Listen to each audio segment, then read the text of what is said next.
বিষয়বস্তু তুলে ধরবো তাহলে পুরীধাম থেকে সেই পুরীর কিছু কথা, সেই পুরীধামের কিছু আলোচনা ধরে তুলবো, কারণ ম্যাচিং এর একটা ব্যাপার আছে না।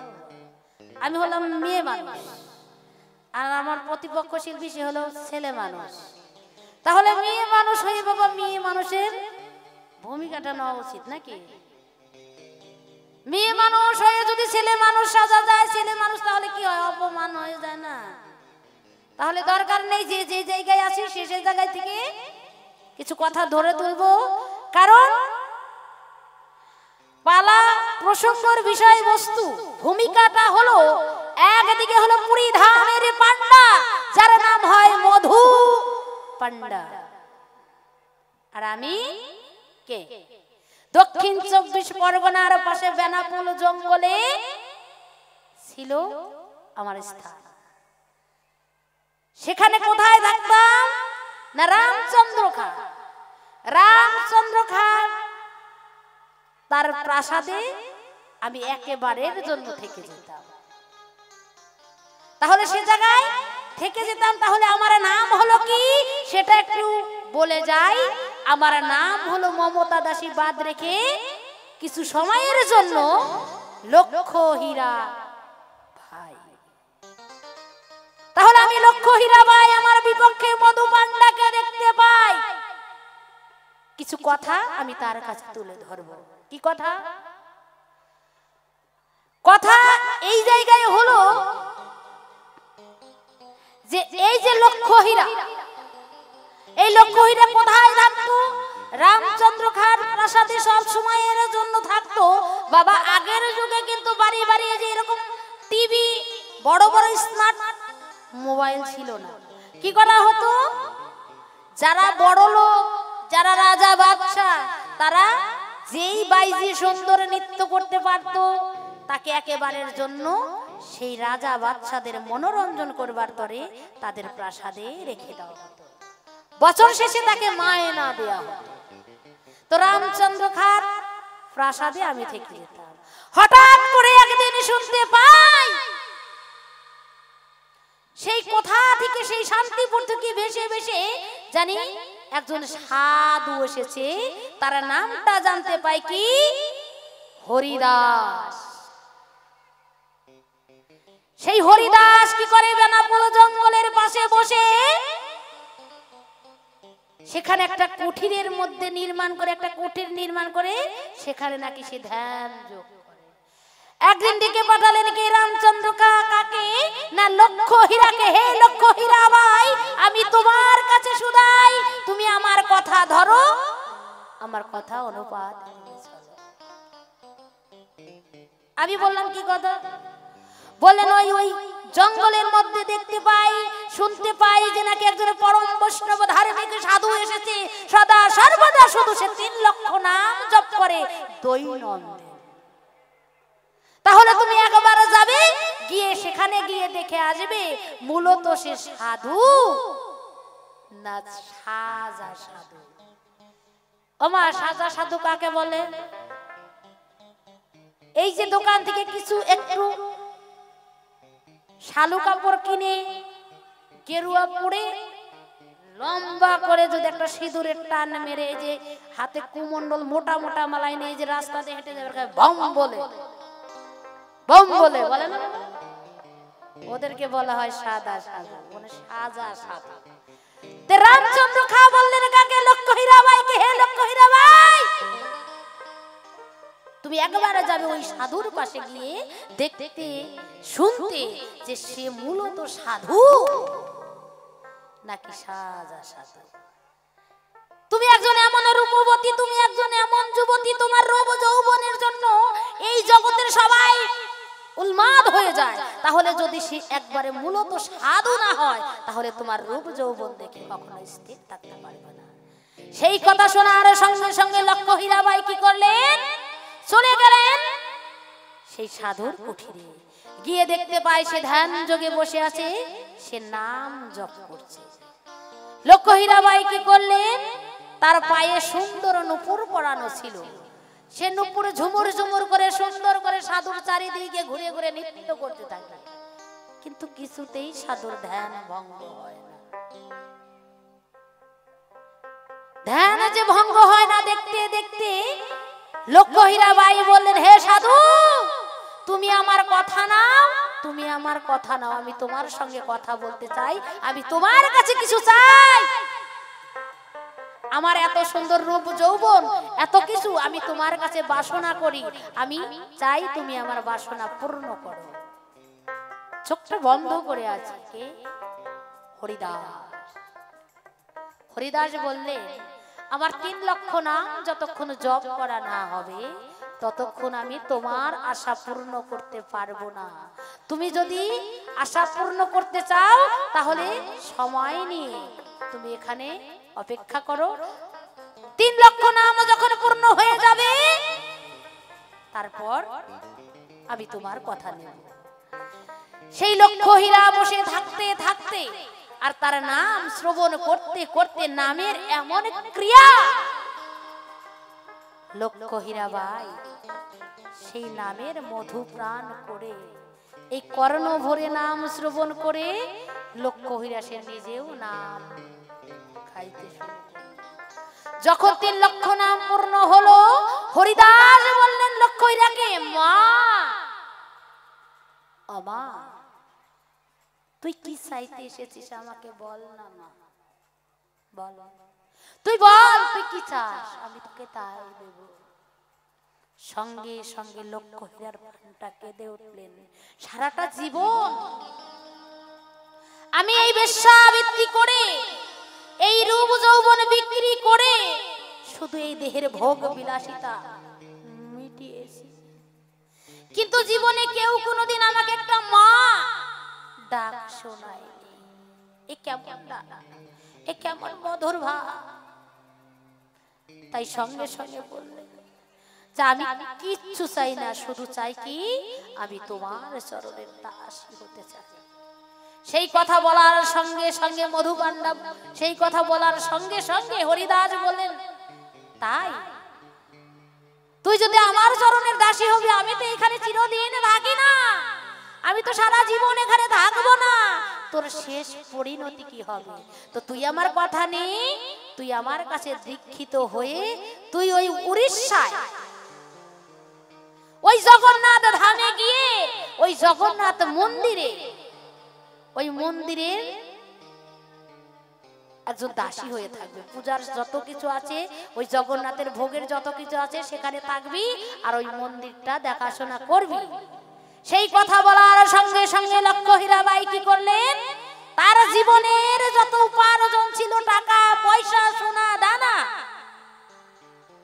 সমস্ত কিছু একটা পটুলিতে বেঁধে মাথায় করে নিয়ে যাচ্ছে। কোথায়? সেই জগন্নাথপুরীতে। জগন্নাথপুরীতে যাওয়ার সঙ্গে সঙ্গে দেখতে পায় জগন্নাথ ঠাকুরের মন্দিরের দরজাটা বাবা খোলা আছে, আশেপাশে কাউকে দেখতে পায় না। তো লক্ষ্য হীরা মনে মনে ভাবলেন, তাই তাহলে একবার আমি ওই মন্দিরে যাই, ওই মন্দিরে গিয়ে আমার এই টাকা পয়সা ধন রত্ন যা কিছু আছে আমি জগন্নাথের চরণে অর্পণ করে দিয়ে তার চরণে আমার এই দেহ মন প্রাণ সঁপে দিয়ে আমি জগন্নাথের চরণের দাসী হয়ে থাকতে চাই। সেই বলার সঙ্গে সঙ্গে যখন লক্ষ্য হীরা ছুটতে ছুটতে চললেন সেই মন্দিরের দ্বারে, হঠাৎ করে কি ঘটনা, মন্দিরের দরজাখানি সঙ্গে সঙ্গে বন্ধ হয়ে গেল। সঙ্গে সঙ্গে যখনই বন্ধ হয়ে গেল, এ কি, মন্দিরে যে 3 জন ঠাকুর আছে, সুভদ্রা, বলরাম, কৃষ্ণ, বলে কি জগন্নাথ ঠাকুর, কিন্তু সেই জগন্নাথ ঠাকুর আমরা কিন্তু দেখি তার হাত নেই, পাও নেই, মানে তার মুখটা আকৃতিটাই কেমন বিকৃতি হয়ে আছে, দেখে ভয় লাগে। কিন্তু সে কি করে দরজাটা বন্ধ করলো এটা তো বুঝতে পারলাম না।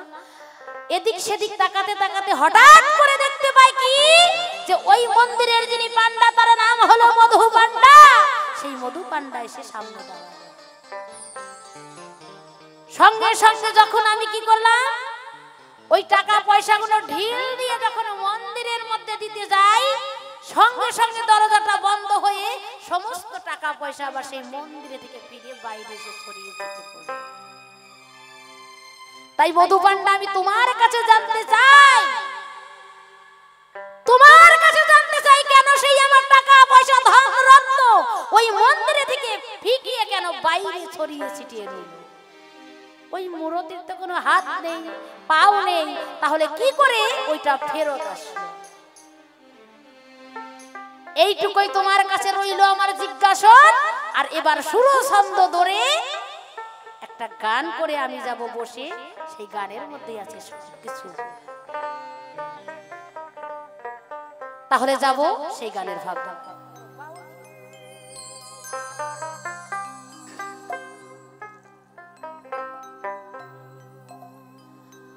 ও গুরু গো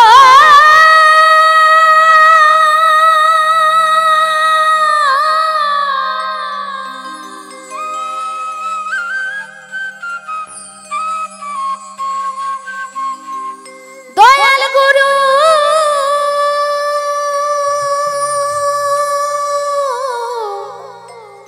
ও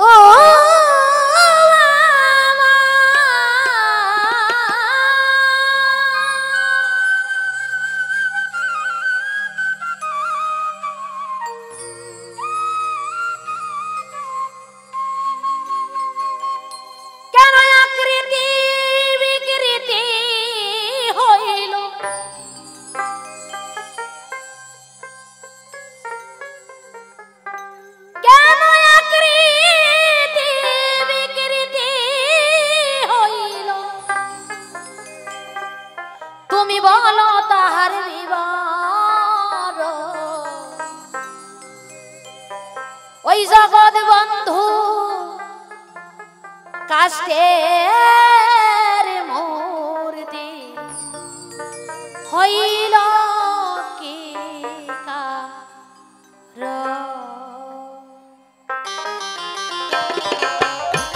জয় জয় জগন্নাথ প্রেমানন্দ হরি বল হরি বল হরি বল।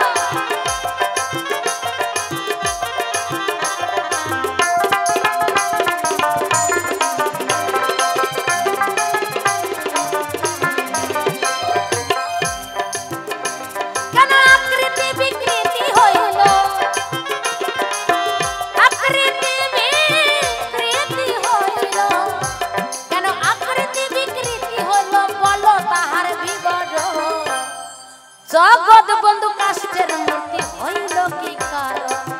জগৎ বন্ধু কাষ্টের মূর্তি হইল কি কারণ?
জগন্নাথের ভোগ দৈনন্দিন রন্ধন।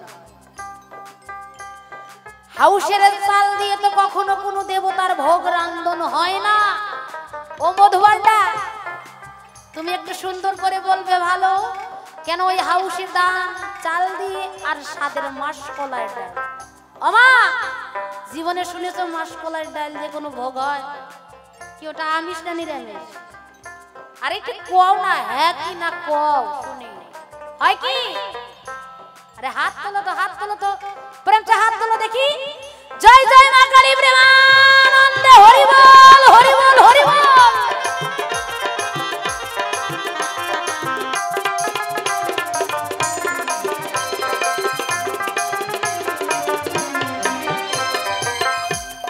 হাউসের সালার সাদের মাসকলা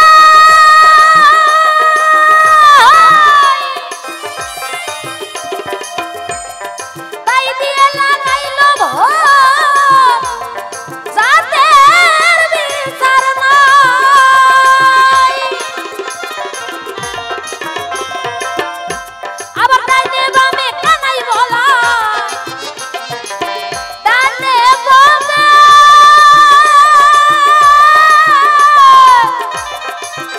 কানাই বলা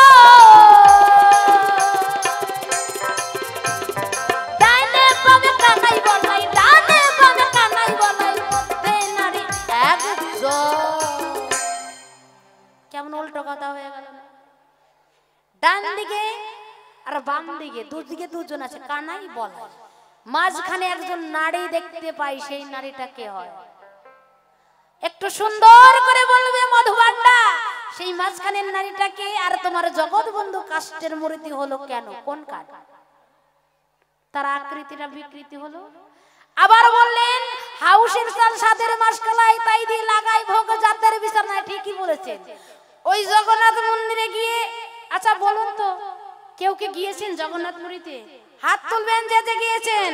প্রেম সে জগন্নাথ প্রেমানন্দে হরি বল হরি বল হরি বল। তাহলে ওইখানে নাকি একটা বাসনে সবাই সেবা করে, কি তাই? হিন্দু মুসলিম বৌদ্ধ খ্রিস্টান সবাই নাকি এক পাত্রে সেবা করে, ওইখানে কোনো জাতের ভেদ নেই। তাই যদি হবে, হাই যদি হবে, তাহলে আমি লক্ষ্য হীরা যখন তার কাছে গেলাম সেখানে দরজাটা বন্ধ করে দিল। জয় জয় জগন্নাথ প্রেমানন্দে হরি বল হরি বল হরি বল।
জানতে মনে রাখিনছ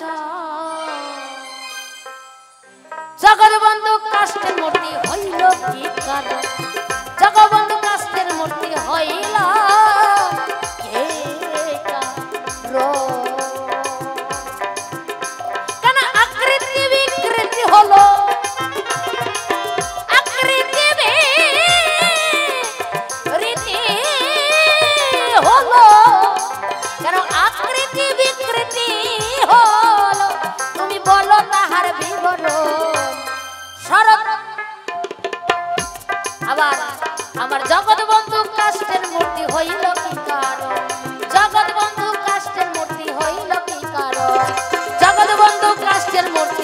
হইল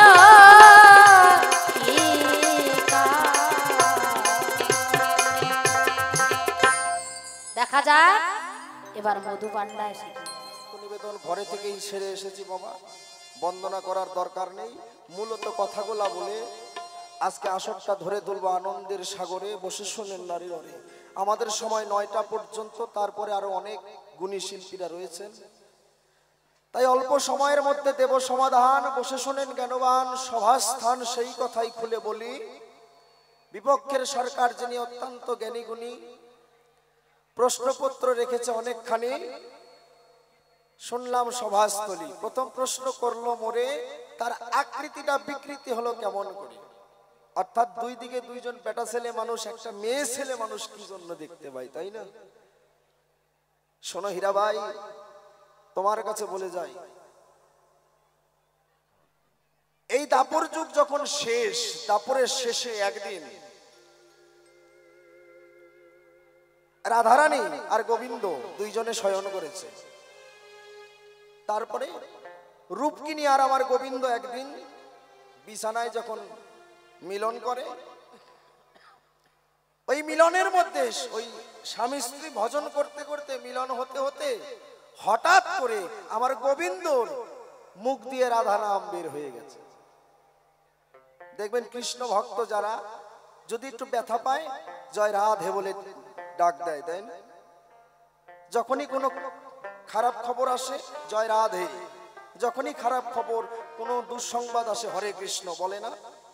হ্যাঁ, কেন বলে? তার নামটি নেয়।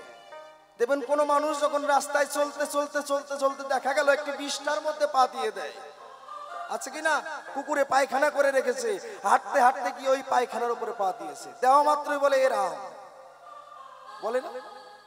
পা দেওয়ার সাথে সাথেই বলে এ রাম, ভগবানের নাম নয়। আমার গোবিন্দ ঠিক তাই, যার চরণে দিয়েছে দাসখর। ওই ভজন করতে করতে ভজনের ঘরে আমার রাধারানীর নাম করে ফেলেছে বদন ঘরে। রূপগিরি মনে মনে চিন্তা করে, থাকে আমার সঙ্গে, খায় আমার সঙ্গে, ঘুমায় আমার সঙ্গে, মুখ দিয়ে কেন রাধার নাম গায়? ডেকে বলছে, হে কৃষ্ণ কলশী, আমি তোমার কাছে বলি, তুমি আমার কথা নেও, আমার এই কথাটা আমারে বুঝাও। কি? আমি আমার সর্বস্ব দিয়ে তোমার সেবা দেই, আমি তোমার সর্বস্ব দিয়ে তোমার সাধনা করি, তবু কেন মিলনের ঘরে তুমি আমার নাম দিয়েছে রে, ওই রাধা নাম উচ্চারণ করো বদন ভরে। ভগবান বলছে, এর অর্থ আমি জানি না, এর তত্ত্ব আমি জানি না, জানে কে? আমার রাধা। আমি কেন রাধার নাম নেই, এই তত্ত্ব জানে একমাত্র শ্রীমতী বৃন্দাবনের রাধা রানী। ওই রূপকিনীর কাছ থেকে যখন চন্দ্রাবলীর কুঞ্জে গেল, বিরজার কুঞ্জে গেল, 16,800 গোপিনীর ঘরে যখন যায়, যার ঘরেই যায়, ওই ভজনের ঘরে গিয়ে যখন ভজনে মত্ত হয়ে যায়, তখন ওই ভজনের ঘরে গিয়ে আমার রাধা নাম উচ্চারণ করে যায়। এখন আর সব বউরা প্রত্যেকেই, চন্দ্রাবলী, কুজ্জা, সত্যভামা, সবাই মনে মনে চিন্তা করে, তাহলে ভগবান যে আমাদের সঙ্গে বিহার করে, আমাদের সঙ্গে মিলন করে, এই মিলনের ঘরে কেন রাধার নাম উচ্চারণ করে? তাই সমস্ত বধূমাতাগণ একদিন কার কাছে গেল? জ্যেষ্ঠ দিদি অর্থাৎ রূপকিনীর কাছে গেল। রূপকিনীর কাছে গিয়ে বলছে, ও দিদি, বলি তো ঠাই, আমরা সকল বউ মিলে, আমরা সকল বোনেরা মিলে এসেছি তোমার ঠাই একটি তত্ত্ব জানার তরে। কি? ভগবান এক একদিন যায় এক একজনের কুঞ্জের ভেতরে, কিন্তু সেই কুঞ্জের ভেতরে যখন কুঞ্জ সেবায় সমস্ত বধূরা মগ্ন থাকে, ওই সেবার ঘরে গিয়ে কুঞ্জের ভেতরে তার স্ত্রীর নাম দিয়েছে রে, কেন আমার প্রাণ গোবিন্দ ওই রাধার নামটি উচ্চারণ করে? রূপকিনী বলছে, বনুরে, শুধু তোদের সঙ্গে নয়, আমি যার পাশে থাকি, যার অন্তরঙ্গা শক্তি, সেই আমার সঙ্গেও ভজন করতে এসে, আমার সঙ্গেও যেদিন থাকে, আমার বাসরে এসেও সেবায় যখন তিনি মগ্ন হয়ে যায়, ওই সেবায় মগ্ন হয়ে আত্মহারা হয়ে আমার গোবিন্দ বদন ভরে রাধা গুণগান গায়, রাধা রাধা বলতে বলতে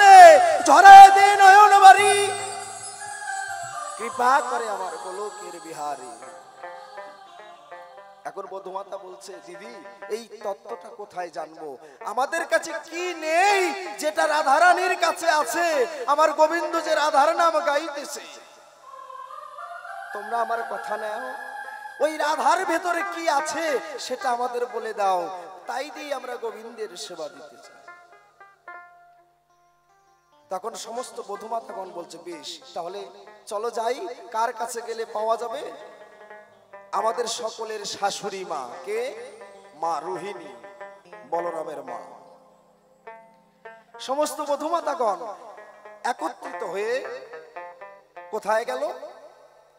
বধূমাতাগণ একত্রিত হয়ে রোহিণীর কাছে গিয়ে বলছে, মা, মা গো, আমি বলি তোমার ঠাই, আমরা প্রত্যেকেই মনের ব্যথা, মনের বেদনা নিয়ে আজকে তোমার দরজায় এসেছি, বঞ্চিত করো না আমায়। রোহিণী বলছে, বলো বধূমাতাগণ। বলছে, তোমাদের ছেলে আমাদের ঘরে যখন যায়, আমাদের কুঞ্জে যখন যায়, ভজন করতে করতে, মিলন করতে করতে, ওই সেবার ঘরে গিয়ে আমাদের সঙ্গে সেবা করে, আমাদের সঙ্গে ভজন করে, ভজন করতে করতে তার বদন থেকে রাধার নাম কেন বের হয়? এই রাধার মধ্যে কি এমন আছে যা আমাদের কারোর ভেতরে নেই? বলেছিল, বধূমাতাগণ, আমি তো মা, মা হয়ে ছেলের প্রেমের লীলা কেমন করে বর্ণনা করি? আমি যে মা, মা হয়ে যে ছেলের প্রেমের কথা আলোচনা করতে পারি না। বধূমাতাগণ ছাড়ে না, বলছে, মা, তোমার বলতেই হবে, আমাদের মধ্যে কি নেই যেটা রাধার মধ্যে বেশি, যার জন্য কৃষ্ণ কালো শশী আমাদের করে দিল দোষী? রাধাকেই ভালোবাসে কেন বেশি? মাগো, তোমার কাছে প্রকাশী, আমাদের সকলের মন হয়ে গেছে উদাসী। তুমি আমার কথা নাও, এই রাধা তত্ত্ব আমাদের শোনাও। সেই দিন বলেছিল শাশুড়ি, বধূমাতাগণ, এই রাধা তত্ত্ব সব জায়গায় সব কথা আলোচনা করতে নেই, তোমরা আমার কথা নিও। আগামীকাল বিকাল বেলায় ওই যে আমাদের বনের পেছনে, অর্থাৎ আমাদের ঘরের পেছনে যে লতা পাতার পর্ণ কুটির, ওই লতা পাতার পর্ণ কুটিরে গিয়ে তোমরা আমার কথা নিও। এই রাধা নামের ব্যাখ্যা, রাধা কৃষ্ণের প্রেম তত্ত্ব তুমি বদন ভরে শুনে নিও। এই কথা যখন বধূমাতাদের কাছে বলে, মাগো, পরের দিন বিকেল বেলায় সমস্ত বধূমাতাগণ যার যার ভাবে নতুন সাজে সেজে ওই যে লতা পাতার পর্ণ কুটির বনের মাঝে, সেই কুটিরের দিকে রওনা হয়। একে একে যখন সবাই যেতে লাগলো, ঘরে বসা ছিল সুভদ্রা, কানাই বলার ছোট বোন। সুভদ্রা মনে মনে চিন্তা করে, আমার বৌদিরা এক এক করে সেজে সেজে কোথায় যায়? ডাক দিয়ে রুক্মিণীর কাছে বলে, ও বৌদি, বলি তোমাদের ঠাই, তোমরা এক একজন নতুন সাজে সেজে কোথায় যাচ্ছ? আমারও জানতে বাসনা হয়। বলেছিল, বুনুরে, আমরা সবাই আমার গোবিন্দের প্রেমের ব্যাখ্যা, আমার শ্রীকৃষ্ণের প্রেমলীলা, রাধা কৃষ্ণের প্রেম তত্ত্ব শোনার জন্য যাচ্ছে। সুভদ্রা বলছে, আমায় নেবে না? রুক্মিণী করে মানা, বুনুরে, সেই জায়গায় অবিবাহিত মেয়ে ছেলের চাওয়া যাবে না। একমাত্র বিবাহিত যারা এই কাম আর প্রেমের তত্ত্ব শুনতে পাবে তারা। রুক্মিণী তার পিছা ছাড়ে না, সত্যভামা পিছা ছাড়ে না। সুভদ্রা তখন বলে, তোমরা আমার কথা নাও, আমাকেও সঙ্গে নিয়ে যাও। সত্যভামা বলে, দিদি যেহেতু করছে বায়না, ওকে রেখে যাওয়াটা ঠিক হবে না, চলো আমার কথা নাও, ওকে নিয়ে গিয়ে ওই দ্বারদেশে দরজার পাশে দাঁড় করিয়ে রেখে আমরা ঘরে চলে যাব, অসুবিধা নাই। ওই সুভদ্রাকে তখন সাজিয়ে পেছনে পেছনে নিয়ে যায়, গিয়ে বলছে, রুক্মিণী, বুনুরে, আমার কথা নিবি, এই দ্বারদেশে দাঁড়িয়ে দরজার সম্মুখে দাঁড়িয়ে তুই পাহারা দিবি, কেউ যেন এসে আমাদের বাধা না দেয়। যদি কেউ এসে দরজার সম্মুখে দাঁড়ায়, তুই বাহির থেকে এমন একটি কাশি দিবি, ওই কাশির আওয়াজে টের পাবো যে কেউ এসে আমাদের কথায় বিঘ্ন ঘটায়। সুভদ্রাকে দরজার পাশে রেখে তারা সকলেই ঘরের মধ্যে বসে মা রোহিণী বধূমাতাদেরকে রাধা কৃষ্ণের স্বরূপ ব্যাখ্যা করছে, কান্তা প্রেমের আলোচনা শুরু করেছে। রাধা কৃষ্ণের রূপ, রস, রাস, জাগরণ, গোষ্ঠ, উত্তরাগোষ্ঠ, ফেরাগোষ্ঠ আলোচনা করা শুরু করেছে। সেই দিন থেকে পদাবলী গানের জন্ম হয়েছে। এই যে পদাবলী গান করে না অষ্টকালীন, জাগরণ, গোষ্ঠ, ফেরাগোষ্ঠ, উত্তরাগোষ্ঠ, রূপ, রাস, ওই যে মা রোহিণী সর্বপ্রথম বলেছিল বধূমাতাদের কাছে, সেখান থেকে এই পদাবলী গানের জন্ম হয়। ওই যখন ব্যাখ্যা করতেছিল সুভদ্রা ওই দরজায় দাঁড়িয়ে দাঁড়িয়ে রাধা কৃষ্ণের অহৈতুকী অকামনা বেদাতিক রাগাত্মিকা ভাব তার ভেতরে জাগ্রত হয়ে গেছে। কৃষ্ণ কথা শুনতে শুনতে মা রোহিণী বলে, আর বধূমাতা এখন ভাসে চোখের জলে, চোখের জলে ভেসে ভেসে ধোলায় পড়ে একজন আর একজনের চরণ জড়ায়ে ধরে অনায়াসে সাধুর বাজারে দেয় গড়াগড়ি, বদন ভরে প্রেমানন্দে সবাই মিলে বলেন হরি হরি। এমন সময় সন্ধ্যাকালে কানাই বলাই দুই ভাই সেই পথ দিয়ে যেতেছিল। হঠাৎ করে কানাইয়ের নজরে এসে যায় আমার বোন করে কি করে সেই জায়গায়। দাদাকে বলছে, দাদা চল তো যাই, এই সন্ধ্যা বেলায় আমার বোন কেন একলা বসে আছে সেই বনের ভেতরে। দুই ভাই রথ নিয়ে তখন তার সম্মুখে যায়। সম্মুখে যখন গেল, কে বলছে, বুনুরে তুই এই জায়গায় কি করিস? সুভদ্রা করে মানা, তোমরা কেউ কথা বলো না। কেন দাদা? তোমরা যে জানো না আমাদের মা রোহিণী আজকে তার বদন থেকে এমন মধুর বাণী প্রকাশ করছে, এই সময় চলে গেলে আর সেই কথা পাওয়া যাবে না। বলছে কি কথা? বলছে রাধা কৃষ্ণের প্রেম তত্ত্ব। বলছে আমাদের কি শুনতে দিবি না? আমাদের কি শুনতে দিবি না? আমার মা রোহিণী রাধা নামের কি ব্যাখ্যা করে? পৃথিবীর কোটি কোটি বৈষ্ণব, পশু পাখি তরুলতা দেবতারা যারা বাসনা করে আমার গোবিন্দের প্রেমের লীলা শোনার জন্য, তুই কি আমাদের সেই সুযোগ করে দিবি না? সুভদ্রা বলছে, দাদা বেশ, তোমরা যেহেতু শুনতে চাও তাহলে আমার কথা নাও, দুইজন এসে আমার পাশে দাঁড়াও, আমরা দুই ভাই বোন মিলেমিশে তিনজন মিলে সেই রাধা নামের ব্যাখ্যা শুনি। তখন বড় ভাই যিনি বলাই তিনি ডান দিকে দাঁড়ালো, বাদিকে যিনি আছে কানাই দাঁড়ালো, মাঝখানে সুভদ্রা দাঁড়িয়ে ওই কৃষ্ণ কথা শুনে। ওই কৃষ্ণ কথা শুনতে শুনতে শুনতে শুনতে হঠাৎ করে তিনজনই কঠোর পাথরের মতন হয়ে গেছে। তিনজনের চোখ দিয়ে শুধু নয়ন জল বের হচ্ছে। এমন সময় বিনা হাতে নারদমুনি সেই রাস্তা দিয়ে যাচ্ছে। নারদমুনি দেখতে পায় কি? নারদমুনি দেখতে পেল এ কি অপরূপ লীলা, ভাই বোনের এমন প্রেম তো এর আগে দেখিনি। ডান দিকে বলাই, বাঁ দিকে কানাই, মাঝখানে সুভদ্রা। ওই নারদমুনি ওই দর্শন পাওয়া মাত্র সঙ্গে সঙ্গে গিয়ে আমার গোবিন্দের চরণে পড়েছে। হে গোবিন্দ, একই লীলা দেখালে। বলছে নারদ, যে লীলা পৃথিবীর কেউ দেখে না, যে লীলা পৃথিবীর কোনো ভক্তে পায় নাই, সেই লীলা তুমি করেছো গ্রহণ। ধন্য তোমার মানব জীবন।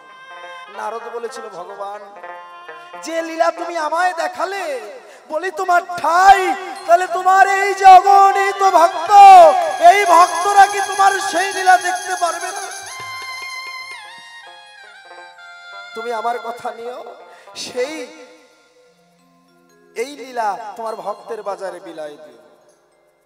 ওই যে সেই দিন বলেছিল নারদ, দাপরের শেষে কলি যখন করবে প্রবেশ, আমার এই মূর্তি জগন্নাথে গিয়ে এই মূর্তি জগন্নাথে স্থাপন করা হবে বলেছে। এখন এই আকৃতিটা বিকৃতি কেন? ডান দিকে বলাই, বাঁ দিকে কানাই, মাঝখানে মেয়ে ছেলে কেন হলো? দাপর যুগ যখন শেষ, জয় রাধে, ভগবান শ্রীকৃষ্ণ একটি নিম বৃক্ষের উপরে, নিম গাছের উপরে বসে বসে বাঁশি বাজাতেছিল। এই যে বাবারা সামনের আসনে যারা বসেছেন কথা বলে না, পেছনে বাবাদের বলছি একটু মন দিয়ে শোনো, কথা বলো না। ভালো লাগছে না কথাগুলো? কি ভালো লাগতেছে না? বলবো কি আলোচনা করব? তাহলে মন দিয়ে শোনো। ভগবান শ্রীকৃষ্ণ নিম বৃক্ষের উপরে বসে বাঁশি বাজাতে লাগলো। এমন সময় জরাবেদ যখন বাণ ছেড়ে দিল, ওই বাণ গিয়ে আমার ভগবানের পায়ের মধ্যে বেঁধে গেল। বাণ লাগা মাত্র ভগবান পরে কাতরাচ্ছে। জরাবেদ বলছে, হে প্রভু, আমি তো লক্ষ্য করি নাই, আমি মনে করেছি কোনো পাখি বসে আছে, পাখিকে লক্ষ্য করে বাণ দিয়েছি ছেড়ে। বলি তোমার ঠাই, কিন্তু এ জায়গায় যে তোমার চরণ ছিল আমার জানা নাই। তুমি আমার কথা নেও, আমায় মাফ করে দাও। ভগবান বলছে, না বেদ, বলি তোমার ঠাই, এতে তোমার কোনো দোষ নাই। যে যেমন কর্ম করবে তেমন পাবে ফল। কথাটা বলি আমি তোমার সদন,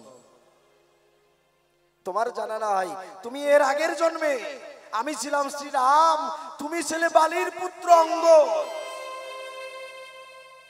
আমি তোমার বাবাকে চোরা বানে হত্যা করেছিলাম। রামায়ণ করে দেখবেন, রাম নিজের স্ত্রীকে হারিয়ে, নিজের স্ত্রীকে না পেয়ে আকুল হয়ে এই অন্যায় পথ করতে হয়েছিল গ্রহণ। সুগ্রীবের সঙ্গে বন্ধুত্ব করলো। সুগ্রীব বলল, হে রামচন্দ্র, যত বানর সেনা লাগে আমি দেব, তার আগে আমার দাদাকে তোমার মেরে ফেলা চাই, ওই বালির সিংহাসন আমি চাই। বন্ধুকে কথা দিয়ে ওই বালিকে তখন গোপনে চোরা বানে আঘাত করে। যখন বালিকে অন্যায় ভাবে দিল মেরে, ওই বালির পুত্র অঙ্গদ এসে ভগবানের রামের সামনে প্রতিজ্ঞা করে, তুমি আমার বাবাকে বিনা কারণে বিনা অন্যায় করেছো বধ, আমি প্রতিজ্ঞা করে যাই, আমি তোমার আমার নিজের হাতে তোমার মৃত্যু দেব, তোমার বাঁচার কায়দা নাই। জয় রাধে। যে যাহা বাঞ্ছা করে আমার দয়ালু গুরু তাই পূর্ণ করে। বলছে, বেশ, তুমি যা চেয়েছো তাই হবে, তবে এই লীলায় নয়, পরবর্তী লীলায় আমি হব স্বয়ং ভগবান, আর তুমি হবে বেদ। তোমার ওই বেদের আঘাতে, বাণের আঘাতে আমার পরাণ যাবে। এই কথা যখন জানিয়ে দিল, জরাবেদ চলে গেল। এমন সময় যে নিম বৃক্ষের নিচে বসে বসে ভগবান প্রাণ ত্যাগ করবে মনে মনে ভাবলো, এমন সময় ওই নিম বৃক্ষ ডেকে ডেকে আমার গোবিন্দের কাছে বলতে লাগলো, হে ভগবান, বলি তোমার ঠাই, আর কোনো গাছ পেলে না, আমার এই নিম গাছের মধ্যে বসেই তোমার প্রাণ ত্যাগ করতে হলো। তাহলে জগতের সবাই যখন জানবে এই নিম গাছ, যে নিম গাছের মধ্যে পড়ে ভগবান মারা গেছে, এই নিম গাছকে সবাই পরিত্যাগ করে দেবে। তুমি আমার কথা নেও, আমার মুক্তির পথ বের করে দাও। ভগবান বলেছিল, তোমার চিন্তা নাই, আমি আমার ভক্তদের বলে যাই, তোমার এই নিম বৃক্ষ কেটে জলে ভাসাইয়ে দিলে তোমার কোনো চিন্তা নাই। তাহলে বলছে, প্রভু, আমার গাছের তলায় যে লীলা সম্বরণ করলে, তাহলে নিম বৃক্ষকে যে আর কেউ ভালোবাসবে না, নিম বৃক্ষ যে আর কোনো সেবায় লাগবে না, তাকে সবাই দিবে ফেলে। মায়েরা সেদিন বলেছিল, না গো, তোমায় কেউ ফেলে দেবে না, আমি কৃষ্ণ কালো শশী তোমার কাছে প্রকাশী, এ জন্মে নয় জন্মে জন্মে তোমার সঙ্গে বাধা থাকবো আমি কৃষ্ণ কমলাকে। তখন ভক্তদের কাছে বলে, তোমরা আমার কথা নেও, এই নিম গাছ কেটে ভাসিয়ে দাও। নিম গাছ কেটে জলে ভাসিয়ে দিল। আর সেই সময়কার উড়িষ্যার রাজা ছিল রাজা ইন্দ্রদন্যু। পুরীটা পড়েছে উড়িষ্যায়। ওই উড়িষ্যার রাজা ছিল ইন্দ্রদন্যু রাজা। ওই ইন্দ্রদন্যু রাজা জগন্নাথ স্বপ্ন দেখালো যে রাত্রে নদী দিয়ে কাঠ ভেসে যাচ্ছে। ইন্দ্রদন্যু, তুমি আমার কথা নাও, ওই নদীর কাঠ তুমি তোমার বাড়িতে নিয়ে আসো। ওই যে নিম গাছ নদী দিয়ে ভেসে যাচ্ছে, রাত্রিবেলায় ইন্দ্রদন্যু রাজা মনে মনে চিন্তা করে, এমন স্বপ্ন তো এর আগে কোথাও দেখি নাই। রাত্রিবেলায় প্রজাদেরকে সঙ্গে করে নদীর পাড়ে যায়, গিয়ে দেখে ঘাটের মধ্যে ওই নিম বৃক্ষ দাঁড় করা রয়। জয় রাধে। ওই নিম বৃক্ষকে নিয়ে আসলো কোথায়? নিম বৃক্ষকে নিয়ে আসলো নিজের রাজসভায়। এখন ডেকে বলে, সবার ঠাই, ওই নিম বৃক্ষ দিয়ে জগন্নাথের মূর্তি করা চাই। তোমরা আছো যত মিস্ত্রিগণ, আমার কথা নাও, আমার এই জগন্নাথের মূর্তি বানিয়ে দাও। যে জগন্নাথের মূর্তি করতে পারবে উন্মোচন, যে জগন্নাথের মূর্তি তৈরি করতে পারবে, সে আমার অর্ধেক রাজত্বের ভাগ পাবে। ইন্দ্রদন্ডু রাজা করে দিয়েছে ঘোষণা। এখন কত মিস্ত্রি আসে, কত মিস্ত্রি যায়, কেউ জগন্নাথের মূর্তি তৈরি করতে পারে না। কেন পারে না? ওই যে জগন্নাথের যে কি রূপ, জগন্নাথের যে কি চেহারা, তা তো কোনো মিস্ত্রি জানে না। জানে কি? এর আগে তো জগন্নাথ তৈরি হয় নাই। সবাই এসে এসে বলে রাজার পাশে, হে রাজা মশাই, আমার কথা নেও, একটি জগন্নাথের ছবি এনে আমাদের হাতে দাও, আমরা সেই ছবি দেখে দেখে জগন্নাথের মূর্তি তৈরি করে দেব। এখন ছবি দেবে কোথা থেকে? ইন্দ্রদন্ডু রাজা তো নিজেও দেখে না এই জগন্নাথের মূর্তি কিরকম হয়, তাই না বাবা? তখন বলছে, ভগবান কি করি উপায়, এমন স্বপ্ন দেখাইলে, তবে তুমি আমার কথা নিও, কোনো একজন সঠিক কারিগর আমার রাজ্যে পাঠিয়ে দিও। ভগবান কি করলো? কাকে পাঠালো? স্বয়ং বিশ্বকর্মাকে আশীর্বাদ দিল, আদেশ দিল, বিশ্বকর্মা আমার কথা নাও, ইন্দ্রদন্ডুর ঘরে যাও। সেই বিশ্বকর্মা ইন্দ্রদন্ডু রাজার ঘরে একটা মিস্ত্রির রূপ ধরে প্রবেশ করে, গিয়ে বলছে, রাজামশাই, আমি এই জগন্নাথের মূর্তি তৈরি করতে পারবো, বানাইতে পারবো, তবে আমার একটি সংবিধান আছে, এই সংবিধান মেনে চলা চাই। কি? অর্থাৎ এই জগন্নাথের মূর্তিটা তৈরি করতে আমার লাগবে 18 দিন। এই 18 দিনের সমস্ত অলংকার, কাঠ, রান্দা, যা যা লাগে সবকিছু নিয়ে, আমার 18 দিনের খাবার নিয়ে আমি একটি ঘরের মধ্যে ঢুকে যাব। আর এই 18 দিনের মধ্যে আমাকে কেউ ডাকতে পারবেন না। যদি 18 দিনের মধ্যে কেউ আমার ডাক দেন, যদি 18 দিনের মধ্যে আমার কর্মে কেউ ব্যাঘাত ঘটায়, তাহলে আমি আর সেই মূর্তি তৈরি করব না। ইন্দ্রদন্ডু পরে মানা, আপনাকে কেউ ডিস্টার্ব করবে না। বলি আপনার ঠাই, আপনার ইচ্ছা মতন কাজ করেন, অসুবিধা নাই। প্রজাদের বলে দিল, তোমরা আমার কথা নিও। ইন্দ্রদন্ডু বিশ্বকর্মার, অর্থাৎ ওই মিস্ত্রির যা যা লাগে তাই তারে দিও। ওই বিশ্বকর্মা মিস্ত্রির বেশ ধরে ওই নিম বৃক্ষ নিয়ে একটা ঘরের মধ্যে ঢুকে যায়, ঢুকে বাইরের থেকে দরজা বন্ধ করে দেয়। আর ওই বিশ্বকর্মা ঘরে বসে বসে সেই জগন্নাথের মূর্তি তৈরি করতে থাকে। 1 দিন, 2 দিন, 3 দিন, 4 দিন, 5 দিন, এই করতে করতে 11 দিন যখন পার হয়ে গেল, 11 দিনের দিন আর রাত্রিবেলায় আর শব্দ পাওয়া যায় না। 12 দিন হলো, 12 দিনের দিন আর ঘরের কোনো আওয়াজ নেই। দাঁড়ি মনে মনে চিন্তা করে, 12 দিন ধরে কাজ করে হয়তো মিস্ত্রি ক্লান্ত হয়ে গেছে, তাই হয়তো একটু আজকের দিনটা রেস্ট করছে। বাকি 11 দিন ধরেই ওই যে কাঠের যে কাজ করতেছিল, ঠোক ঠোক আওয়াজ পাওয়া যেত বাইরে থেকে, যে ঘরে কাজ করছে। কিন্তু 12 দিনের দিন আর কোনো শব্দ পাওয়া যায় না। 13 দিন হয়ে গেল, কোনো শব্দ নেই। 14 দিন হয়ে গেল, কোনো শব্দ নেই। এখন দাঁড়ি মনে মনে চিন্তা করছে, ব্যাপারটা রাজাকে জানাতে হয়। রাজার কাছে গিয়ে বলছে, রাজা মশাই, আজকে 14 দিন হয়ে গেল, আজকে 14 দিন হয়ে গেল আপনার মিস্ত্রির ঘর থেকে কোনো আওয়াজ আসে না। বলি আপনার ঠাই, আপনি আমার কথা নেন, একটু ওই ঘরের সামনে গিয়ে মিস্ত্রিকে ডাক দেন। এই কথা শোনার পরে ইন্দ্রদন্ডু মনে মনে চিন্তা করে, কেন হঠাৎ করে কাজ বন্ধ করে দিবে ভাই? আচ্ছা, আমার কথা নাও, আর একটা দিন দেখো। 14 দিন চলে গেল, 15 দিন চলে গেল, 16 দিনের দিন সকালবেলায় রাজার আর তর সইছে না। 18 দিন টাইম নিল, 16 দিনের দিন কি হলো? আওয়াজ নেই, শব্দ নেই, কোনো কিছু নেই, নাকি মূর্তি বানাতে বানাতে মরেই গেল? রাজার আর তর সইছে না। প্রজাদের বলছে, আমার কথা নাও, দরজা ভেঙে দাও। যে ঘরে ওই মিস্ত্রি সমস্ত সামগ্রী নিয়ে প্রবেশ করে, তার প্রজাগণ এসে ওই দরজা দিল ভেঙে।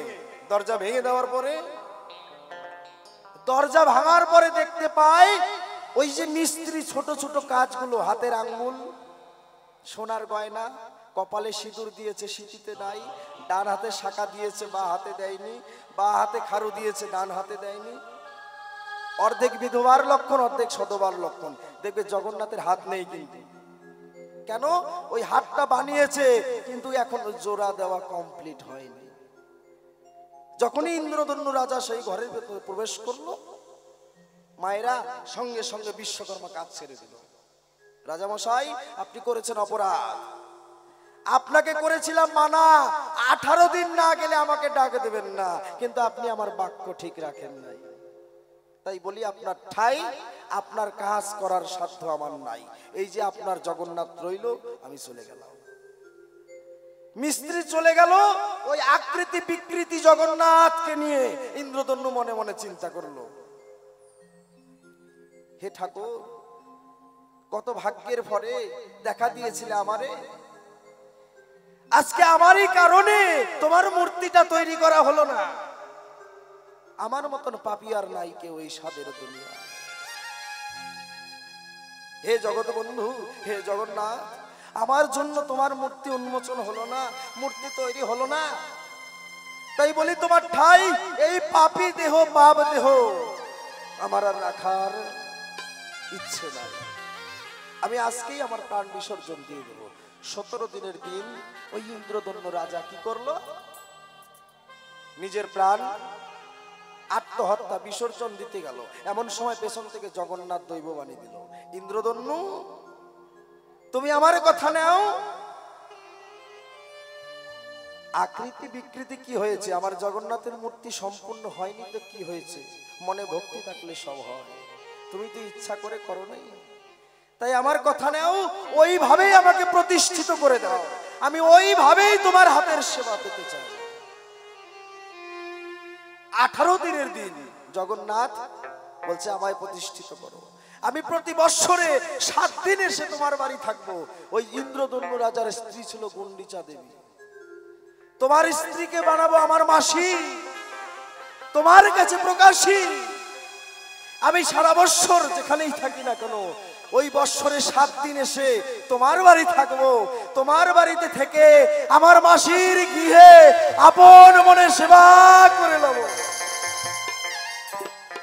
ওইভাবেই আমায় স্থাপন করো। ওই 18 দিনের দিন ইন্দ্রধনু রাজা উড়িষ্যার পরিধামে ওই নদীর কিনারে জগন্নাথকে স্থাপন করে। ওই যে ভগবানের মুখমিশ্রিত বাণীর কথায় আজও 7 দিন ধরে সোজা রথে আসে, উল্টা রথে ফিরে যায়, যায় না বাবা, মাসির বাড়ি থেকে। এই যে আকৃতি বিকৃতি কেমন করে হলো, সুন্দরভাবে জবাব দিলাম, শুনলেন জ্ঞানী দল। এবার বলেছে, আউশের চাল আর মাসকালের ডাল দিয়ে কিভাবে ভোগ হয়, বলে গেছে না? ছোট্ট একটা গান গাই, তারপরে আস্তে আস্তে তার জবাবগুলো দিয়ে ছেড়ে যায়। ওরে যাহার কৃপা হলে বোবায় কথা বলে, যাহার কৃপা হলে বোবায় কথা বলে, মরা গাছে ফোটে ফুল,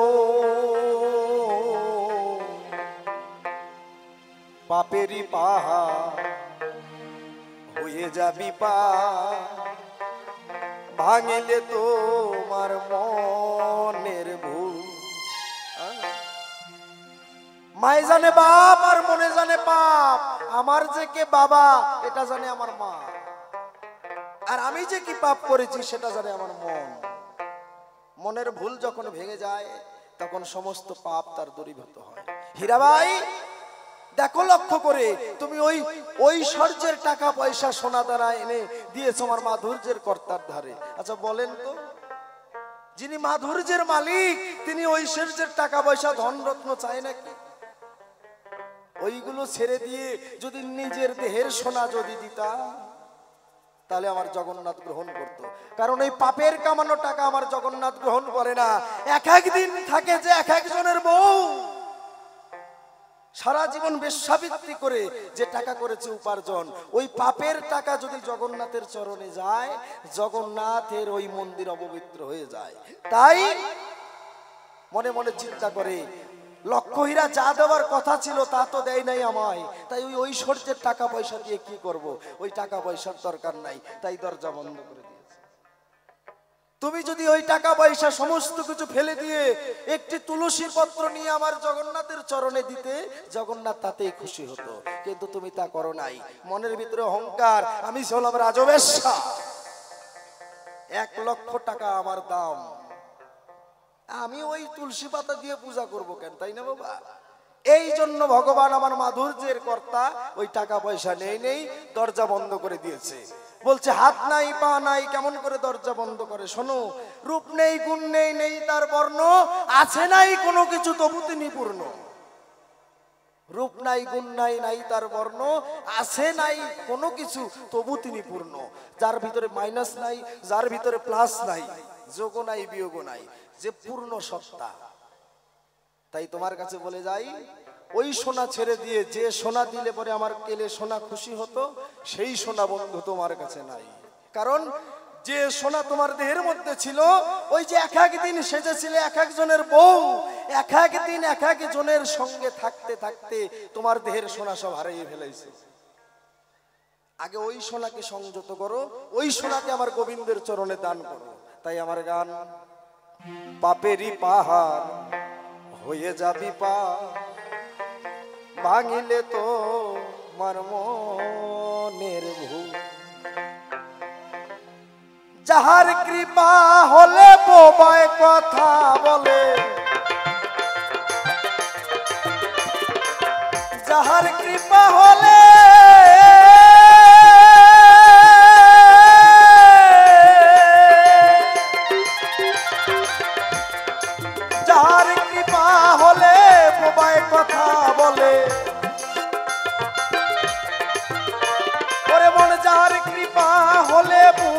কথা বলে, মরা গাছে ফোটে ফুল। পাপেরই পাহাড় হইয়া যাবি পার, ভাঙিলে তোমার মনের ভুল। পাপেরই পাহাড় হয়ে যাবি পার, ভাঙিলে তোমার মনের ভুল। জয় জয় জগন্নাথ প্রেমানন্দে, হরি বল হরি বল হরি বল।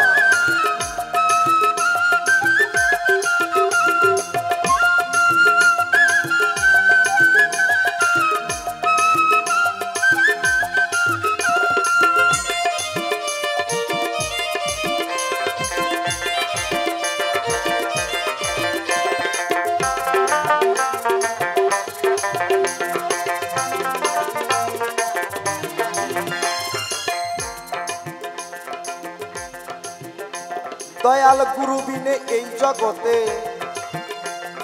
তোর কে আছে আপন? অসার সংসার তোর নিশারি সপন। গুরু বিনে এই জগতে তোর কে আছে আপন?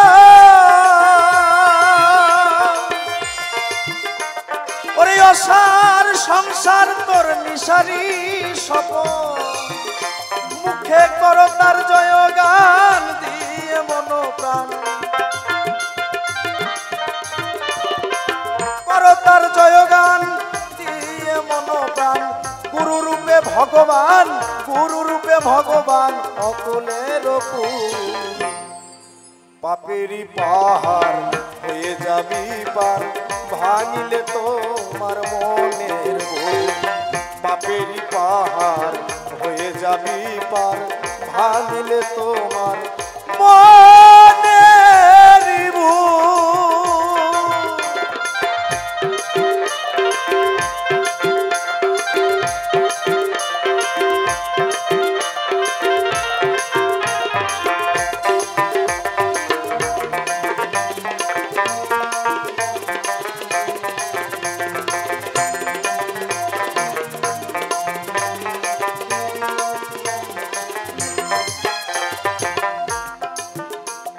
পরম দয়াল এই জগতের বন্ধু, পতিত জনার করুণার সিন্ধু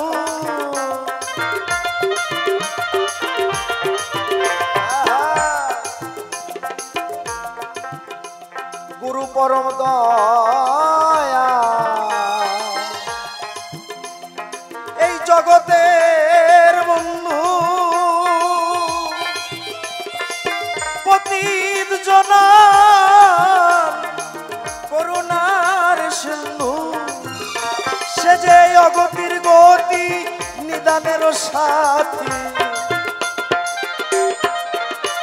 সে যে অগতির গতি নিদানের সাথী ডাকো তারে দিবারাতি ডাকো তারে দিবারাতি হইয়াই আকু পাপেরি পাহাড় হয়ে যাবি পার ভাঙলে তোমার মনের ভুল পাপেরি পাহাড় হয়ে যাবি পার ভাঙলে তোমার মনের ভুল নিতাই গৌর জগন্নাথ প্রেমানন্দে হরি বল হরি বল হরি বল।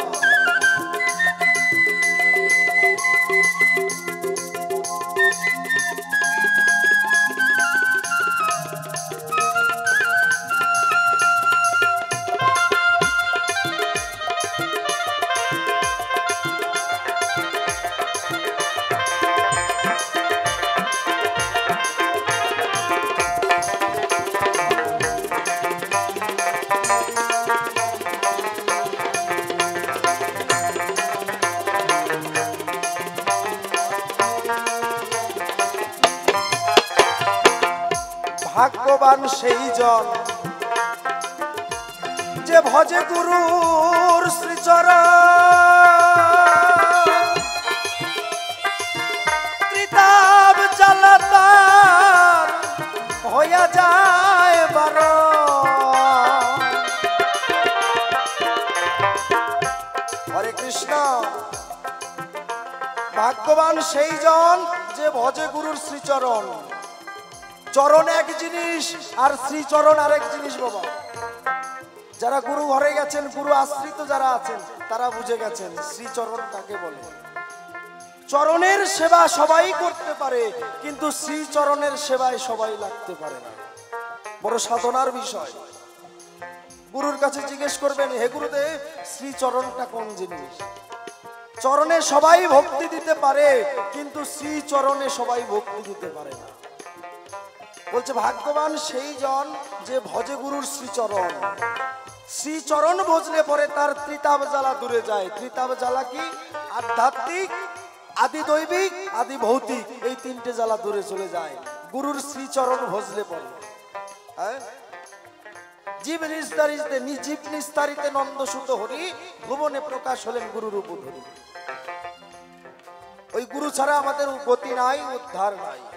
তাই আমার গান, ভাগ্যবান সেই জন যে ভজে গুরুর শ্রীচরণ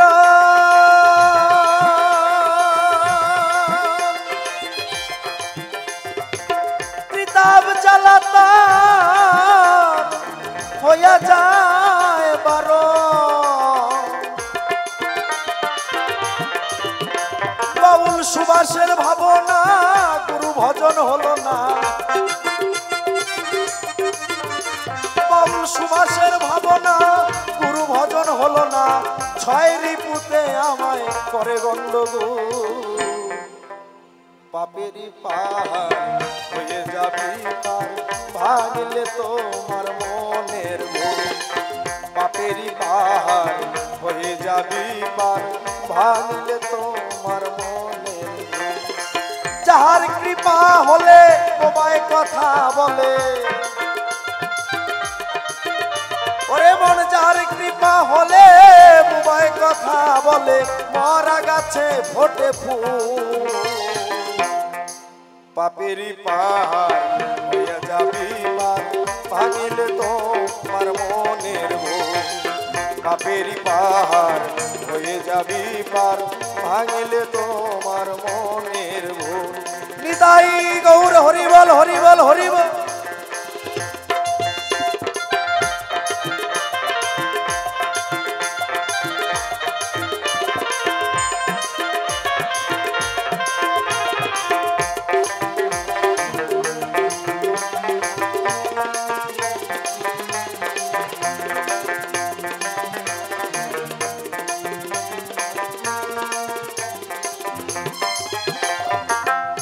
শোনো হীরা দেবী, তোমারে জানাই পরিষ্কার জবাব দেব সভ্য সবার।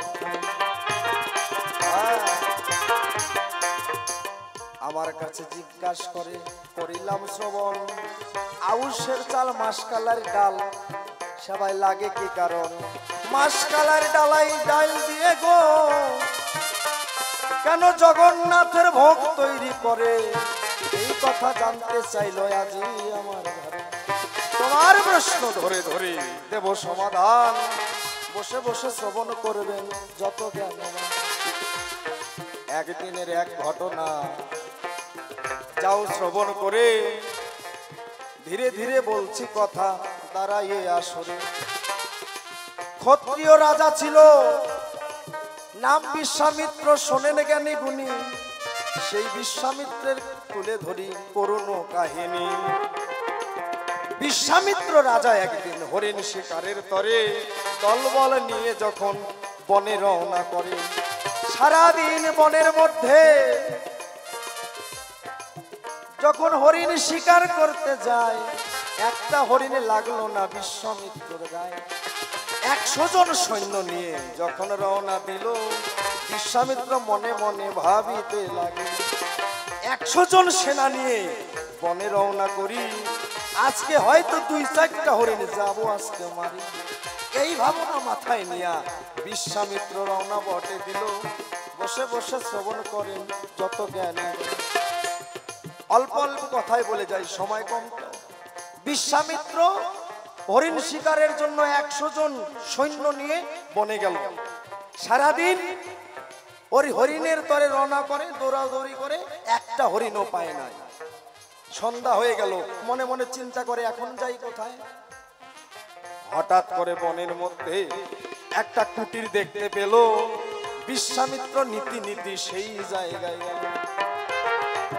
বিশ্বামিত্র দেখলো বনের মধ্যে একটা কুটির, ধীরে ধীরে সেই জায়গায় গিয়ে বলছে, কেউ আছো নাকি? ওই আশ্রমে কে ছিল? আশ্রমে বসা ছিল বশিষ্ঠ মুনি। বুঝতে পেরেছেন? বশিষ্ঠ মুনির আশ্রম ছিল। বিশ্বামিত্র যখন বশিষ্ঠ মুনির কাছে গেল, গিয়ে বলছে, মুনিবার কে? আমি রাজা বিশ্বামিত্র এসেছি আপনার হেথায়। রাজা মশাই এই সন্ধ্যাবেলায়? বলছে, মুনিবার আমি এসেছিলাম হরিণ শিকার করার তরে, হরিণ তর পেলাম না, তাই আসলাম তোমার ঠাই। এই আজকের রাতটা, এত রাত্রে কোথায় যাই? এই আজকের রাত্রিটা আপনার ঘরে থাকতে চাই। বশিষ্ঠ মুনি বলছে, আমি ফকির মানুষ, ভিখারি মানুষ, আর তুমি রাজা মানুষ। তুমি থাকো সোনার সিংহাসনে আর আমি থাকি মাটির উপরে। তুমি যদি আমার বিছানায় থাকো তাতে কোনো দুঃখ নাই। বলছে, বেশ, অসুবিধা নেই, আমি এই মাটিতে কাটিয়ে দেব। আমার প্রজাগণ যারা আছে তারা বাইরে গাছের তলায় রাত কাটিয়ে দেবে। এই কথা বলার পরে বিশ্বামিত্র ঘরে চলে গেল। ওই বশিষ্ঠ মুনির বিছানাতে শুয়ে যে পড়ে। বশিষ্ঠ মনে মনে চিন্তা করে, রাজা এসেছে আমার ঘরে, কিন্তু এখন এই রাজা মশাইকে যদি আমি সেবা না দিয়ে খালি পেটে রাখি তাহলে তো আমার অমঙ্গল। কি করলো? ওই 100 জন আর রাজাকে নিয়ে একজন, ওই 101 জনকে নিয়ে 101 জনের জন্য রাত্রে বেলায় বশিষ্ঠ মুনি দুধের করলো আয়োজন। প্রত্যেকের হাতে 1 গ্লাস করে যখন ধরাইয়ে দিল, মনের আনন্দে সবাই দুগ্ধ পান করিতে লাগিল। ওই রাজা মশাই দুগ্ধ পেয়ে হলো মনে খুশি। নীতি নীতি কথা বলে বশিষ্ঠের প্রকাশে। বলছে, মুনিবার আমরা এত রাত্রে এসেছি আপনার ঘরে, 101 জন মানুষ, এই 101 জন মানুষের দুগ্ধ কোথায় পেলে? বশিষ্ঠ তখন বলে, বিশ্বামিত্রের ঠাই আমার কাছে একটা গাভী আছে, তার নাম সুরভি, আপনার এই কামধেনু গাই বলি আপনারই গোচরে, যখন যা চাওয়া যায় তার ধারে সে তাই প্রদান করে। অর্থাৎ দিন রাত তার দুগ্ধ হয়, যখন গিয়ে যা চাইবা তাই পাইবা। বিশ্বামিত্র মনে মনে চিন্তা করছে এমনই একটা গাই আমি চাই। এখন মনে মনে চিন্তা করে ওই গাইটাকে কেমন করে নেওয়া যায়। কায়দা করে বশিষ্ঠের কাছে রাজা মশাই কহিতে লাগিল, হে মুনিবর, তুমি সেবার আয়োজন করলে ভালো, কিন্তু তোমার কি জানা নাই অতীতকে সেবা দিলে সেবার দক্ষিণাটা দিতে হয়। মুনি বলছে, হ্যাঁ রাজা মশাই জানি আমি, কাউকে সেবা করালে তার দক্ষিণা দিতে হয়, কিন্তু আমার কাছে তো টাকা পয়সা কিছু নাই, কেমন করে দেব দক্ষিণা? কাঙাল মানুষ আমি বড়, বলি আপনার ধারে কি দক্ষিণা দিব আমি, বলো না গোমরে। বিশ্বামিত্র বলছে, টাকা পয়সা লাগবে না, তুমি যদি দক্ষিণা হিসাবে দিতেই চাও ওই তোমার ওই কামধেনু গাইটাকে আমায় দাও। এই কথা বিশ্বামিত্র মনিরে কহিল। মনি তখন রাজার কথায় কাঁদিতে লাগিল, বলছে, রাজা মশাই, আপনি হলেন ক্ষত্রিয়, আমি হলাম ব্রাহ্মণ, এই গাভী আপনাকে দেওয়া যাবে না। কেন? এই গাভী একমাত্র ব্রাহ্মণ যারা তেজস্বী মুনি যারা তাদের কাছে থাকবে, এক এক মুনির কাছে 12 বৎসর করে থাকবে। আমার কাছে 12 বৎসর আছে, আমার কাছে 12 বৎসর পূর্ণ হয়ে যাওয়ার পরে তারপরে মার্কণ্ড ঋষির কাছে যাবে, মার্কণ্ড মুনির কাছে যাবে, তোমার কাছে যাওয়ার কায়দা নাই। যদি এই গাভীকে নিতে চাও তোমার ক্ষত্রিয় ভাব ত্যাগ করে আগে ব্রহ্মত্ব অর্জন করে নাও। রাজা কি আর ওই মুনির কথা শোনে তার কানে? রাজা তখন ডেকে ডেকে বলে প্রজার সন্নিধানে, ও যে মনি ওই গাইটা দিবে না, তোরা আমার কথা নিবি, তোরা ওই গাইটাকে নিয়ে আসবি, চল সেই গাভী নিয়ে চলে যাব নিজের রাজসভায়। বিশ্বামিত্র ডেকে ডেকে প্রজার কাছে। এখন বশিষ্ঠ মনে মনে চিন্তা করে, হে ভগবান, আমি একা, তারা 100 জন সৈন্য, কেমন করে গাভীকে রক্ষা করি? ঘরের মধ্যে বসে বসে কাঁদিতে লাগিল, নয়ন জলে ভেসে ভেসে গাভীকে কহিল, হে কামধেনু গাভী, আমি তোমারে জানাই, তুমি নিজের রক্ষা নিজে করো, বাঁচার কায়দা নাই। নিজের আত্মরক্ষা তুমি যাও না নিজে করে, পরিষ্কার বলে যাচ্ছি আমি তোমার। বলছে, গাভী মাতা, আমি তোমাকে রক্ষা করতে পারছি না, কারণ আমি একা, ওরা 100 জন, তোমরা আমার কথা নাও, ওই গাভীটাকে রক্ষা করো, তুমি নিজের রক্ষা নিজে করো। 100 জন সৈন্য যখন গাভীকে ধরিতে লাগিল, ওই গাভী তখন নিজের শরীর থেকে বাণ নিক্ষেপ করা শুরু করলো, কারণ ওটা তো যে সে গাই না, তাই না বাবা? ওটা মমতা দাসীর বাড়ির গাই না যে যেই দিকে নিয়ে যাবে সেই দিকে নিবে, ওটা কামধেনু গাই। হ্যাঁ, বলি আপনাদের গোচরে ওই গাভী তখন নিজের শরীর থেকে বাণ নিক্ষেপ করে। 100 জন সৈন্য দেখো সেটাই মারা গেল। অবশেষে রাজা মশাই কাঁদিতে লাগিল। কেঁদে কেঁদে বিশ্বামিত্র বলে, গায়ের ধারে কেমন করে উপলব্ধি করব আমি আসতে পারি। ছোট ছোট বাজাও, ভালো লাগছে, খুব সুন্দর। বিশ্বামিত্র বলছে, 100 জন সৈন্য গাভীর কাছে মারা গেল, এমন রাজত্ব করার থেকে ছেড়ে দেওয়া ভালো। একটা রাজা হয়ে একটা পশুর কাছে হেরে গেল। তবে মুনি যেহেতু বলেছে ব্রহ্মত্ব অর্জন না হলে সেই গাইটাকে পাওয়া সম্ভব নয়, তাই কি করলো বাবা? ওই বিশ্বামিত্র রাজ অলংকার ছেড়ে দিয়ে, রাজ সিংহাসন ছেড়ে দিয়ে ব্রহ্মত্ব সাধন করা শুরু করলো। হ্যাঁ, ওই ব্রহ্মত্ব সাধনা করতে করতে ব্রাহ্মণের হলো 13টা গুণ। জয় রাধে। আমরা জানি ব্রাহ্মণের 9টা গুণ, তাই না? তাই কি না?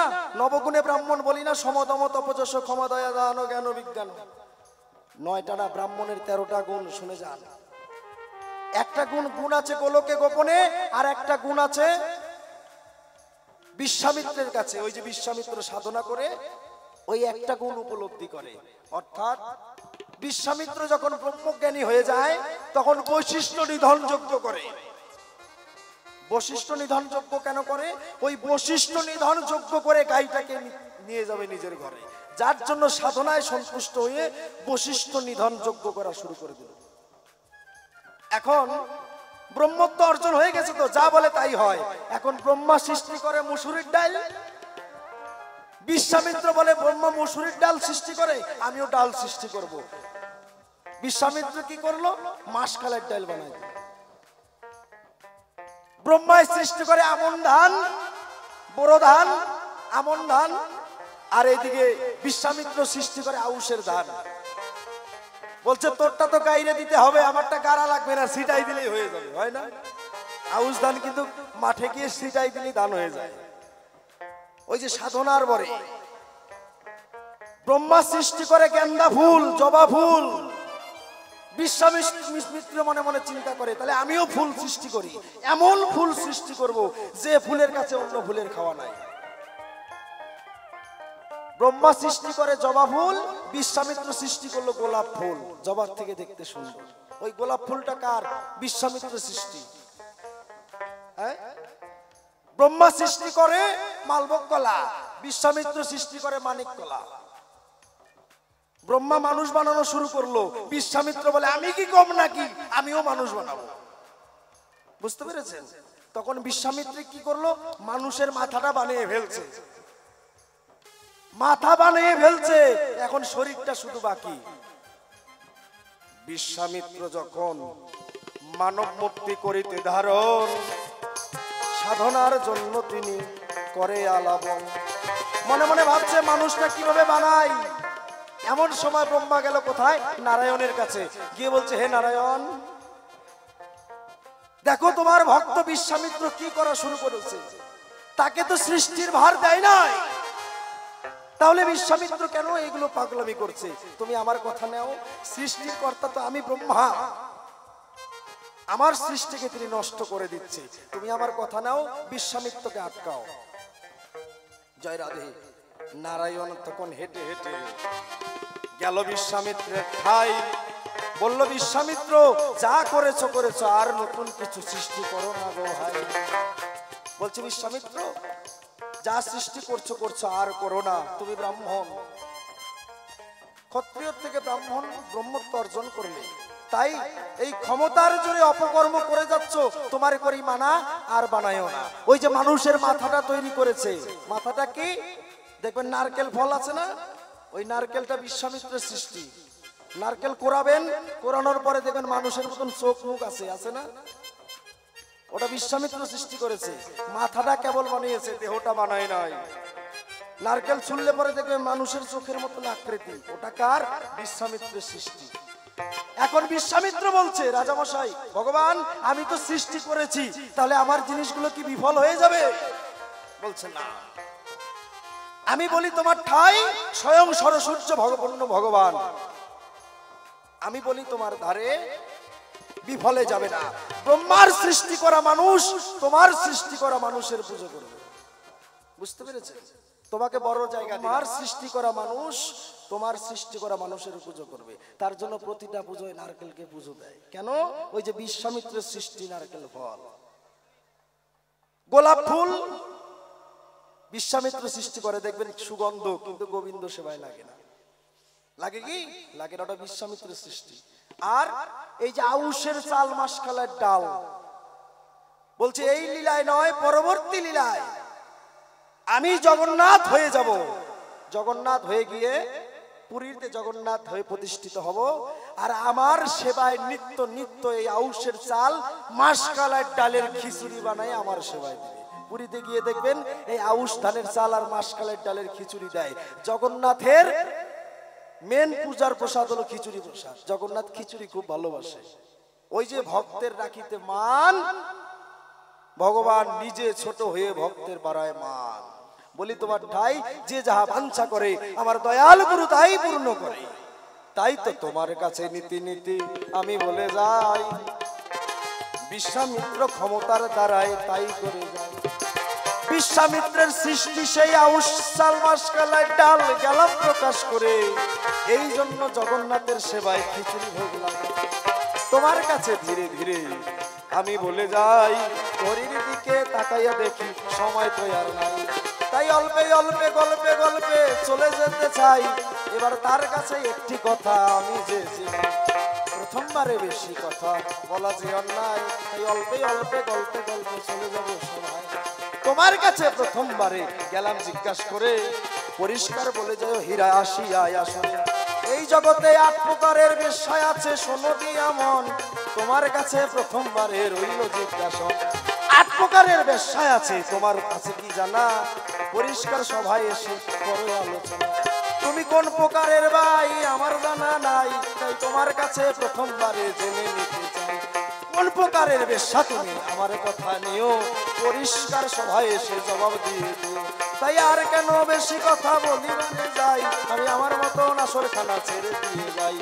অকারণে যদি আমি বলি বেশি বেশি, বেশি বললে আমায় আবার করতে পারে দোষী। কাজে দোষাদোষী রসারসি করবো না, ছেড়ে দিয়ে যাবো আমার কাপড় আলোচনা।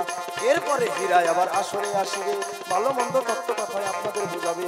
দেখি এসে হীরায় আবার কোন কথা কয়, কোন ভাবের ভাবধারা উঠাইয়া লয়। তারপরে আমার মনে আছে ভাবো, পুনঃ এসে দুইজনেতে মিলন গীতি গাবো।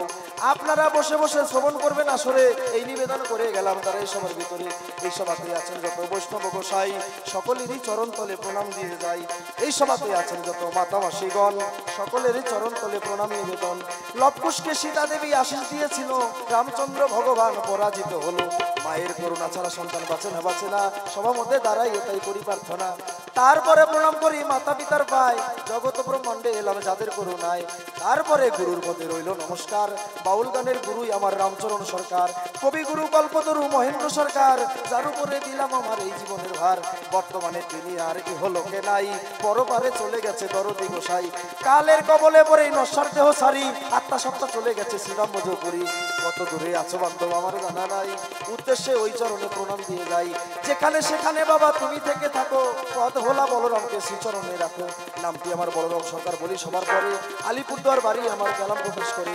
আর কেন বেশি কথা বলিবারে যাই, কমিটির সকলের চরণে প্রণাম দিয়ে যাই। এই সভাতে আছেন কত মিয়া মুমিন ভাইয়া, উদ্দেশ্যে গেলাম আমি আদাব জানাইয়া। আমি দিলাম আদাব, আপনারা করবেন দোয়া, তবেই তো হবে আমার বাউল গানে গাওয়া। আর কেন বেশি কথা সবাই বলতে যাই, অল্পের মধ্যেই ছেড়ে দিয়ে যাই।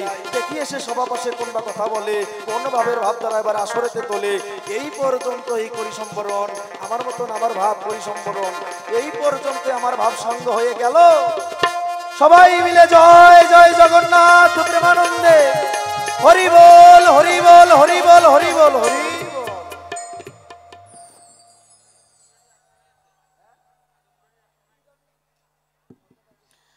জয় গুরু জয় জয় নিতাই গৌর হরি বল। খুব সুন্দর জিজ্ঞাসার জবাবের রাখেনি অভাব। তো বাবা যা চেয়েছি একেবারে গুনে গুনে পেঁচিয়ে কুচিয়ে দিয়েছে, ভালো লেগেছে। কেননা সবাই তো সব কথা বলে না, ফাঁকি দিয়ে যায়। তো আজকে যে মধুবান অর্থাৎ ফাঁকি দেয়নি, সুন্দর দিশা। আপনারা বলুন তো কেমন লাগছে, ভালো লেগেছে কি? প্রেম সে বলুন রাধে রাধে, জয় শ্রী রাধে রাধে রাধে। বাহ, তো যারা যারা হাত তুলছেন সবাই 50 টাকা করে নিয়ে আসে।